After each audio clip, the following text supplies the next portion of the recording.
Welcome back to Hour 3, last hour of the Artie Lange Show. My guest right now is a regular on the show. We love him from MLB Network Radio. A legend on the Artie Lange Show, Mike Ferrin. Mike, what's up? I'm a legend in my own mind, Artie. That's right, Mike. We love you here. Look, baseball, there is no shortage of news in baseball these days. A lot of crazy stuff going on. Let's get to a story that's not maybe the top story, but an interesting story. Texas officially released Manny Ramirez, is what it looks like. Is that correct? Yeah. They released him today. Let's talk about Manny Ramirez. At one point, Manny Ramirez was, I guess, we're talking about the steroid era. Who knows what's going on and who used what and how much and blah, blah, blah. Well, don't we know that he used a lot? Yeah, but I'm saying, let's just take it as go purely by numbers and forget about that for a second. The guy was as good a hitter who ever lived for a little while. Isn't that right? I mean, just by numbers. Absolutely. Yeah. Absolutely. I mean, he was, when you start looking at the guys over the last 25 years that have been right-handed hitters who've been the best in the game, I mean, your list is like Frank Thomas, Albert Pujols, Manny Ramirez, Miguel Cabrera. Right. Those are the guys that are at the top of it, and they're all very similar. And Manny, had more postseason success than the rest of those guys. He was a devastating hitter. I mean, I think a point on, the performance-enhancing drugs, we know what he was doing late in his career. We don't know if he was doing it then just in an effort to stay on the field because he was old and he was run down. We don't know what he was doing for the most part in his prime. There's a report that he was one of the anonymous testing guys in 2003, but the union has done everything they can to try and say that list isn't particularly accurate. Just because there were a bunch of guys that were listed twice on it and because it was never meant to be released, it was just to use testing, to create testing. So, we don't really know, but, I mean, in terms of where the numbers go, the guy was a great player. He's 40 years old. He can't play anymore. Yeah. But, right, so who knows what he was doing and when, and certainly did something at some point, but, just unbelievable. At one point I remember going, like, this guy's the greatest hitter who ever lived. It's insane. I think quietly him leaving the league is another way of shutting the door on this PED era, if you will, and one of the major players in it. It's significant, How do the drug testing rules affect you when you're playing abroad? Wasn't he? Well, they playing, don't play women in the... No. Wasn't he playing over in Japan and I don't know. Mike? Do you know anything about that? Yeah, I mean, he was playing in Taiwan. There, yeah. I mean, he had served his suspensions in Major League Baseball. So, okay. If a player, let's say, you're in a situation where you're a player that's suspended for like 100 games this season, you tried to go to Japan to play, the Japanese league would honor the suspension. So you can't use it as a way to get over there. And the Japanese league, in and of itself, I mean, they don't have a steroid issue. In fact, one of the things that was really interesting was listening to some of or reading some of the stuff from like Hiroki Kuroda and talking about the what's going on with Alex Rodriguez in New York. It's just very foreign to players in Japan. Like they really don't. It's not even a consideration. It's not something that they even have discussed or dealt with before. So. It's not even a concern, and it's not something that any player is going to have a chance to go and do. So the Japanese league would, in fact, you said that they would honor the suspension. Right. So A-Rod, that's not a choice for A-Rod if he does go to make his money. It's not a. It sounds like a long shot, but if he really wanted to make the money, that's not an option for him.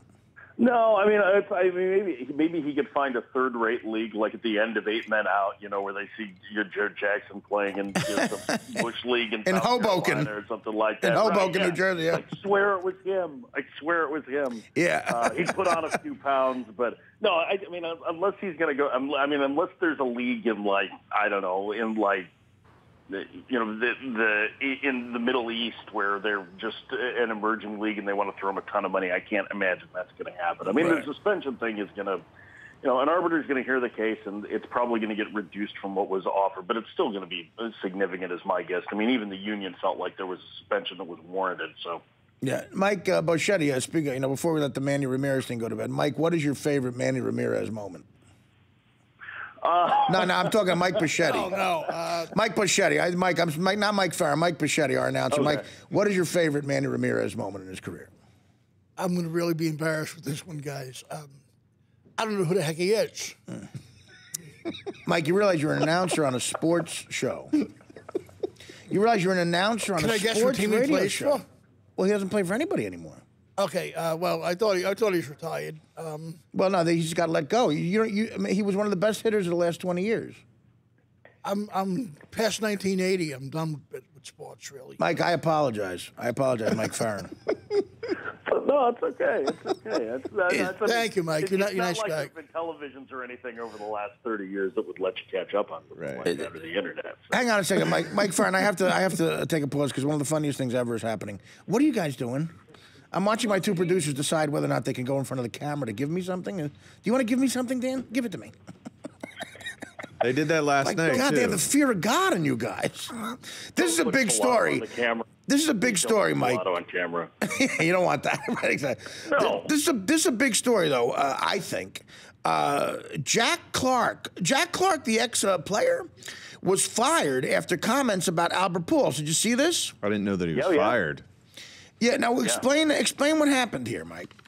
So Jack Clark, the former big leaguer, who had a really good career, had a radio show for about a week in St. Louis. They had this new sports talk station there, and on one of the first days of his program, they made comments about Albert Pujols, saying that he had proof that Albert Pujols had used steroids because he knew the trainer that had worked with Pujols who had said that he had injected him. Wow. Yeah. Well, so he makes these rather inflammatory comments, and then also says, and Justin Verlander had to be using because his velocity's been down this year, and it doesn't take a rocket scientist to figure out. He's like, and I know that Sean Green used when I was the hitting coach of the Dodgers. So he basically is laying everybody. Man, I mean, yeah. Jack Clark's nickname as a player was the Ripper. Apparently, it carried over to his talk shows. So, what ends up happening is the trainer couldn't get to a printing press fast enough to deny everything that Clark said. In fact, said that he hadn't trained with Albert Pujols since Pujols was 18, and that he hadn't talked to Jack Clark in a decade. Pujols, not only did he release a statement where he was vehement in his denial, but also threatened legal action against Jack Clark. Oh, my God. And Justin Verlander, when he was asked about it, who, by the way, Verlander, with all the talk about his velocity, was down the start before, had touched 100 several times. Basically, nearly killed the messenger in taking the heads off of reporters when they were asked about it. I mean, it was a really irresponsible thing for Clark to say because he doesn't have any proof. He was just speculating. He's screwing around with guys' careers, and he lost his job. He got fired because they're looking at a potential lawsuit, I guess, at that radio station now if in fact Pujols decides to go through with it. Well, so he didn't sound like he was leaving any gray area at all. He's like, no, I know this guy used it, and Pujols for sure. I mean, Yeah, he said he knew his trainer, and that the trainer was always talking about this young guy. He had 18-year-old Albert Pujols, and he was juicing him with all kinds of stuff, and gave it a first-hand account, like he was an important figure in that conversation back in the day. Well, I was always a guy. I always thought that Pujols did, seem to get way bigger and then lose weight. Wasn't playing as well. I was always suspicious of it, but you're suspicious of everybody, right, Mike? Isn't that the biggest problem and the biggest issue and the biggest thing that you take from this generation is you're suspicious of everyone who's good? I mean, I think that's one of the sad things that a lot of people have done. I'm not. I don't care unless you get suspended for a test. I mean, Oprah was fat, she was thin. She was fat, she was thin. I mean, do you suspect her of using steroids? I mean, I go from fat to fatter an awful lot. My size changes quite a bit. Yeah. I think what you find is everybody tries to do this eye test, but there's a large number of guys that first of all, there's a large number of pitchers. There were a large number of small guys that did it. There were a lot of borderline guys. There were barely any stars. That, at least by comparison, who've been busted.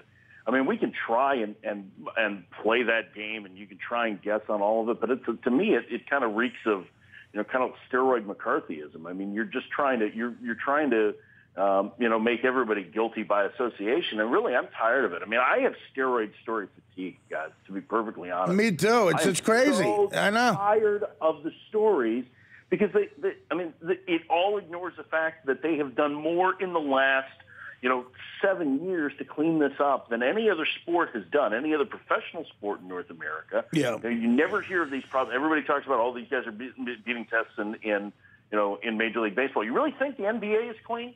Really think the NHL is clean? With the grind of their schedule and what we know now about steroids and what they do to help recovery? No way. You really think the NFL is clean? No. And yet baseball is the one that keeps getting held to this higher standard, and I'm sick of it. The players want it gone. The players the players are going to reopen their collective bargaining agreement. They're pushing for it harder than MLB is to make changes to it. And in the end, I just want to enjoy the damn game because we get some great pennant races. I mean, it's like 1977 all over again.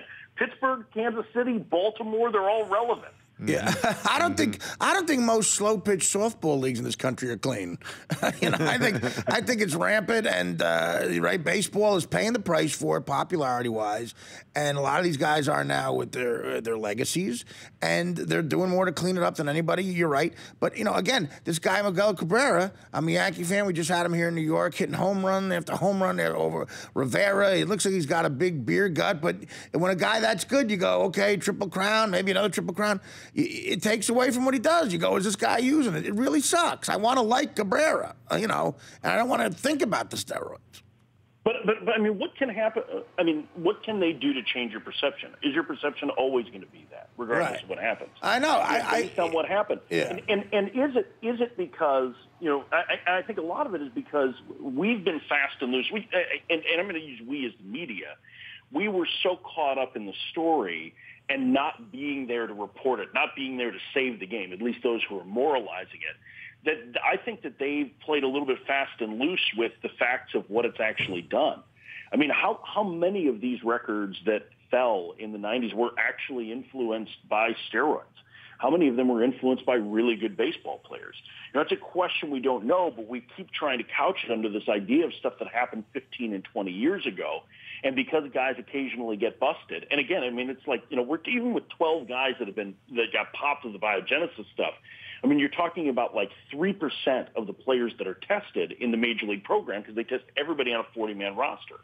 So, I mean, have we created this monster where in our moralizing over what happened in this, that we've made everybody feel uncomfortable about what's going on? I mean, it's almost like fear-based political campaigning. In that, well, we can't trust anything. You can't trust anything. You can't trust any of the numbers because we don't know. And the fact is, we don't know. Might as well just enjoy the performances for what they are until the guy does get them. Exactly. I know. At some point, you just go, look, I'm just going to enjoy watching these guys strike everybody out and blast home runs. And then, and then at the end of it all, let me know who's using, who's not using, and what to do. It's disgusting. I mean, listen, and not to harp on it, if you're sick of the steroid stuff, you really must be sick of the steroid / A-Rod stuff.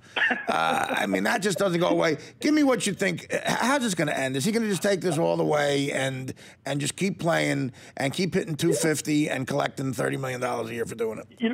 They mentioned played pretty well since he came back, and he's been a huge upgrade over what they had at third base. Oh, and that's yeah. The best part is like they're booing the hell out of him. He strikes out his first two at bats tonight. They boo the hell out of him, and then he hits a 2-run double, and everybody's cheering like crazy, right? So yeah. I mean, well, I don't know. I don't think they're cheering like crazy. I think there's boos mixed in with everything.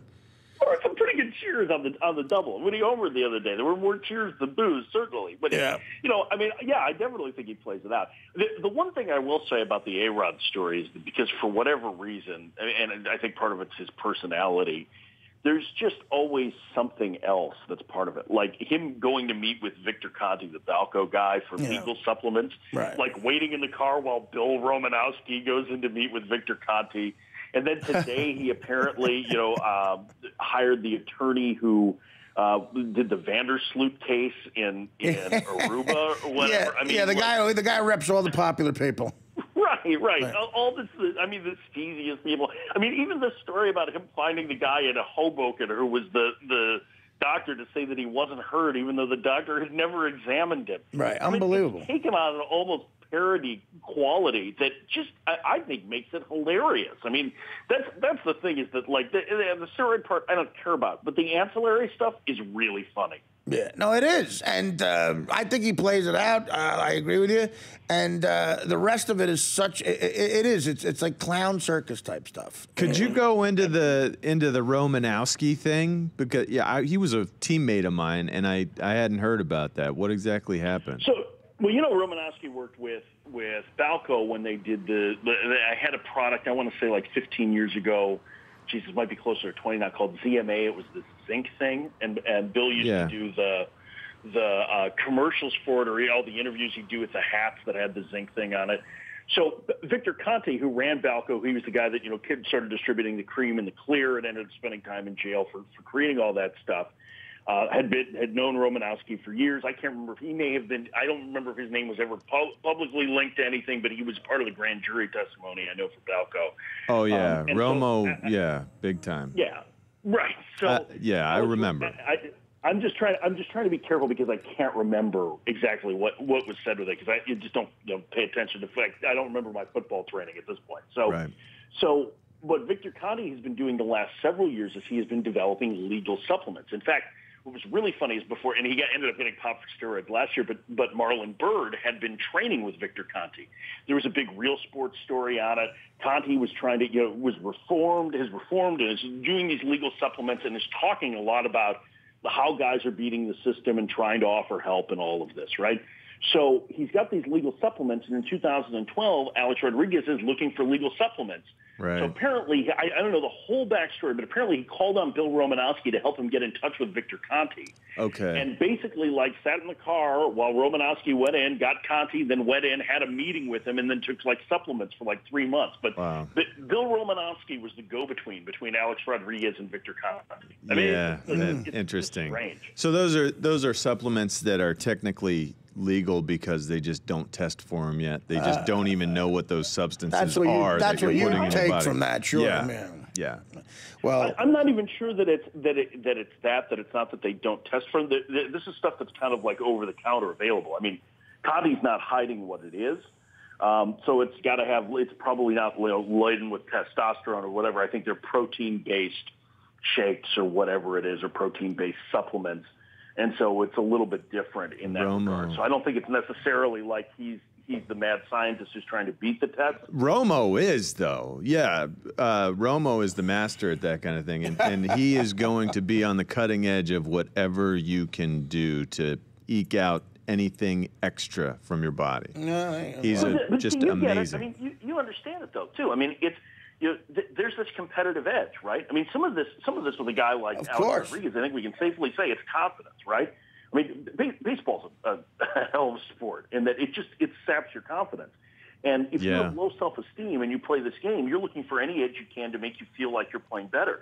And if you're competitive, and this is where I find a lot of what the old-time players say is completely disingenuous on this, you're looking for any edge that's going to make you better than the next guy because you want to win. Because that's what you get rewarded for. That's where you get the praise, the glory, is by winning. And so you're going to try and do that for whatever edge that you can get. And a lot of times that ends up blurring the line between, legal and illegal. When you cross over it, that's when you run the risk of getting caught. But there's a lot of that gray area there that I think guys will always, try and find whatever legal edge. I mean, heck, going back to the 1890s, there was a pitcher named Pud Galvin. He used crushed monkey testicles because I'm not making this up. Crushed monkey testicles were supposed to be a performance enhancer. It was supposed to be to add virility to his game. And so he used them then. You're always going to try and find something. No, I'll tell you what, they should bring that back. That's what I'd like to see. That's what I'd like to see A-Rod taking. I'd like video of A-Rod taking crushed monkey testicles. And I think endorsing it? Yeah, I want video of someone forcing it on him. That's what I want. Wait till PETA gets a hold of that. Oh, yeah. How do you... Well, that was 100 years ago. Everything's fine. I'm Alex Rodriguez, and please enjoy Marcel's seeds. Mike, we love you, buddy. You're always great. Thank you so much, and we'll talk to you real soon. Take it easy, Dad. Mike Ferrin, MLB Network, radio guy. We love him. And baseball, just a mess right now. Again, I agree with him. I agree with Mike wholeheartedly. I am sick and tired of it enough already.